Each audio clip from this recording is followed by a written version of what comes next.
नमस्कार दोस्तों। जैसा कि हम लोग हमारे भारत के जो लोग हैं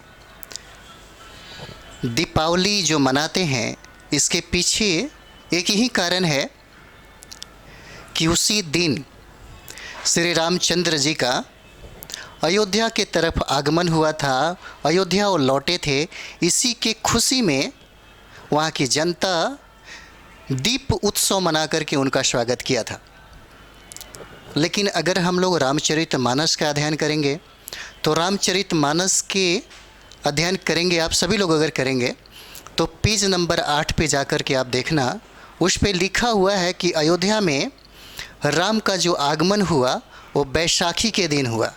अगर इंग्लिश के कैलेंडर को अगर हम देखें तो बैसाखी अप्रैल में हो जाता है।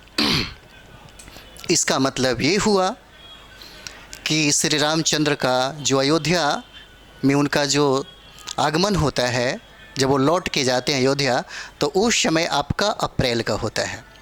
लेकिन अगर देखा जाए तो उनके आगमन के फलस्वरूप जो दीपावली की जो कॉन्सेप्ट आया हमारे भारत में, अगर ऐसा होता कि यानी कि श्री रामचंद्र के ही यानी कि अयोध्या लौटने पर अगर स्वागत स्वरूप दीपावली मनाई जाती तो यह दीपावली अप्रैल के महीना में मनाया जाता, नहीं कि कार्तिक के महीना में मनाया जाता। तो आखिर ये सवाल बनता है कि कार्तिक के समय में ये जो दीपावली का जो पर्व भारत के जो लोग मनाते हैं वो क्यों मनाते हैं। ये तो तय हो गया, ये तो स्पष्ट हो गया कि भारत के जो लोग हैं अयोध्या के यानी कि अयोध्या में श्री रामचंद्र के लौटने पे यानी कि दीप जो उत्सव था वो नहीं मनाते।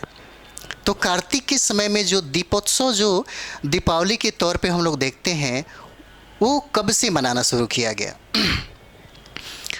ये इतिहास में थोड़ा सा जिक्र है। हम इतिहास के दृष्टिकोण से अगर बात करें तो आपको पता चलेगा कि इस समय में अशोक यानी कि मौर्य सम्राट के बहुत ही प्रतापी एक राजा थे, और उन्होंने जब बौद्ध धर्म को अपनाया तो महात्मा बुद्ध के 84,000 जो उनकी उपदेश थी उसको जीवंत करने के लिए 84,000 बौद्ध स्तूपों का अशोक सम्राट ने पूरे अखंड भारत में उन्होंने निर्माण करवाया।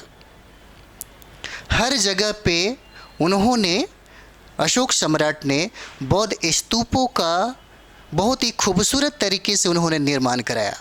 जब यह निर्माण हो गया तब उन्होंने जो उद्घाटन का दिन चुना वो यानी कि कार्तिक जो अमावस्या होता है, इसी दिन, आज ही के दिन उन्होंने चुना।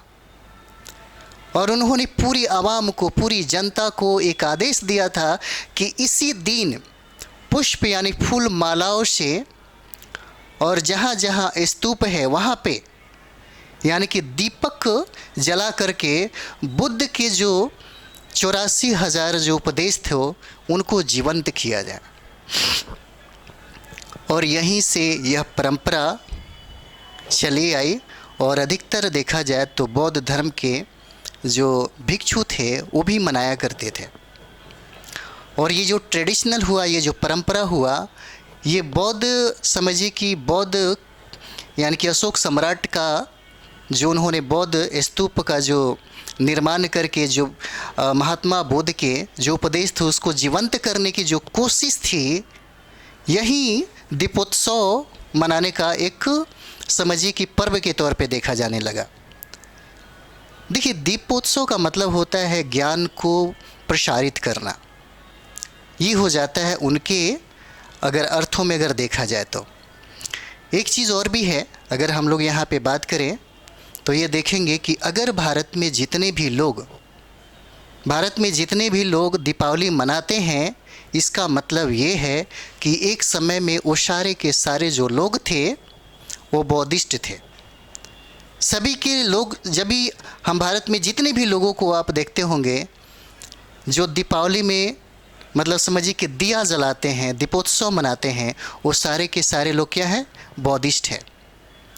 हालांकि जब अशोक सम्राट के बाद जब शुंग इस पे शासन करने लगा तब वहाँ से सब चीज़ें धीरे धीरे ख़त्म कर दिया गया। और बहुत ऐसे जो पर्व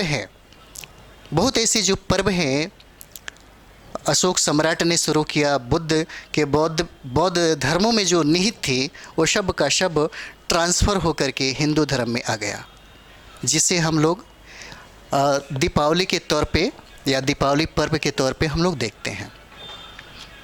ठीक है, तो ये हमारा एक छोटा सा मतलब नॉलेज था जो हमने सोचा कि हम इस पे मतलब जिक्र किया जाए। Thank you.